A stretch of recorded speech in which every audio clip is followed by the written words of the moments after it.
They want to put it on their skin, they want to ingest it. Their kids are going to school here. They're effectively becoming Australian and New Zealanders by experiencing these products. So while it may have been dry formula in the past, we see the future as being different types of formula and fresh product and liquid milk in the future. We see it as being apparel.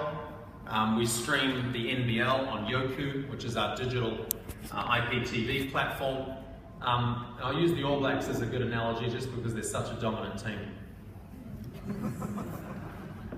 Why the hell are the Chinese interested in rugby? I asked myself that question.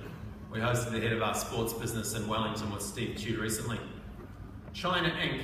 has understood that they can win medals in sevens rugby. So they're targeting their women's sevens team to win medals. And having rowed in China and rowed in South Australia and had results handed to me pretty squarely about 20 years ago, I've seen how the China Inc. sports machine evolves, much as the Institutes of Sport evolved here and turned around your Olympic performance following Los Angeles. And they've targeted sevens, and therefore Alibaba has targeted rugby as an overall economic opportunity. It's very important for the culture of the country. It's a team sport. There are too many single children. They need to play more team activities. But what can a Chinese person buy when they come to New Zealand? There's not that much formula they can take back. There are actually restrictions on it. So they want to get some All Black kit. We want them to be able to watch rugby games on Yoku. We want them to go to Māori cultural events in New Zealand where they're here. They probably know about that through the haka. So that's an example of how the whole ecosystem works together and how we look at business. So some of the platforms we can trade on, and I've really focused in on food here. And I will say that this is all evolving.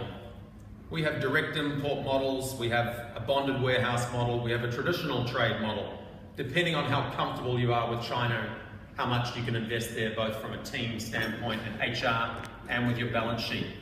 We have a very large supermarket business.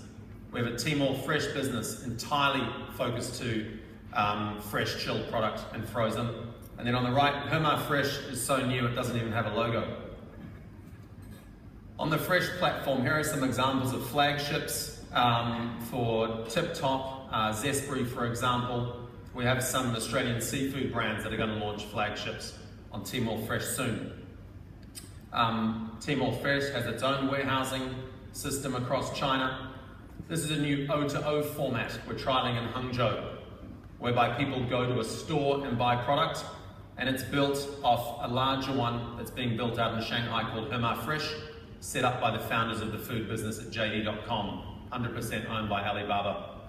In this environment, in Shanghai and Ningbo, and later this year in Beijing, consumers can walk into a store, they can have something cooked for them, imported lobster or beef, they can buy A2 milk there right now. They can also have it put into that purple bag on the top right, taken to the back of the store and delivered to them if they live within a 3-kilometer radius. There are obviously concerns with the last mile cold chain in China. I have a Chinese driver's license. I've driven a reefer truck around China delivering dough balls. It's very challenging. There are all sorts of things that make that challenging, but these same challenges were overcome in Thailand, they were overcome in Singapore, they were overcome in Hong Kong.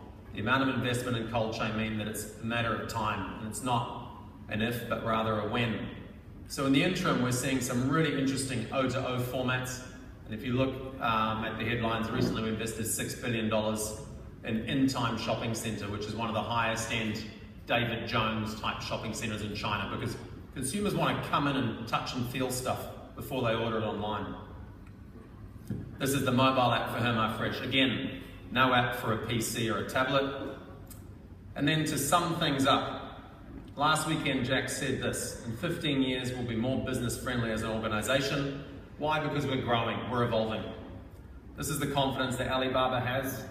As big as our market is, Australia and New Zealand could be the best market and business partners for China. What Chinese people want to consume is health and happiness, and this is what we've got down here. And China can learn from it. Jack's a big environmentalist. He does not think they should grow any more things in China. There's not enough land to grow things, there's not enough water, there's not enough clean air. They need to import from overseas. Jack also knows it's not easy. Someone asked him in the Q&A what would he do if he were to write a book, what would it be called? And he said 1,001 mistakes. A lot of our partners here have had challenging journeys in China. I speak to them every day. Having invested a lot of my own personal money, I can relate to this journey. But I will say the opportunity is immense, and Maggie and myself are very, very, very excited about what Australia holds. I'll just close with some stats because there were some good numbers in the first presentation. And so how does our dairy business look right now? The top 5 brands out of Australia and New Zealand trade over $1 billion on the platform with us. We probably have about 40 dairy brands on the platform right now. In terms of fresh milk into China, this is my own personal research. Currently it's about a 5 million litre business out of Australia and New Zealand. The likes of Orovita, Jonesy, A2 and Norco are probably leading that drive. But if you look at the history of UHT, and UHT was really given a very hard time by the opening up of the EU, whereby some very large players really dumped product into the market there. So the UHT business has been enormous in China, but also very challenging. But if I just reviewed online now, Anchor's top selling UHT product is about $4. They've done a huge amount of work in terms of remarketing this. And if I look to other dry products, on Pete's Friezo site, they have an offer right now for 3 tins of 800 gram, their highest level formula, for about 65 Aussie dollars a tin. So that's a pretty good price for a tin of infant formula. I doubt my wife would pay that. Well, she pays a hell of a lot for Bellamy's at Harris Farms. So we look at the market with a long-term view. It is really challenging when we look at the AFR every day and we see the vagaries of the financial community here, and any small hiccup in our results potentially impacts the market immensely. We're currently having a number of our own revenue numbers reviewed and audited by PwC to confirm the strength of them. Our 11/11 numbers were up over 30% year on year, and I've personally watched the mozzarella space for pizza grow in the high teens for as long as I can remember.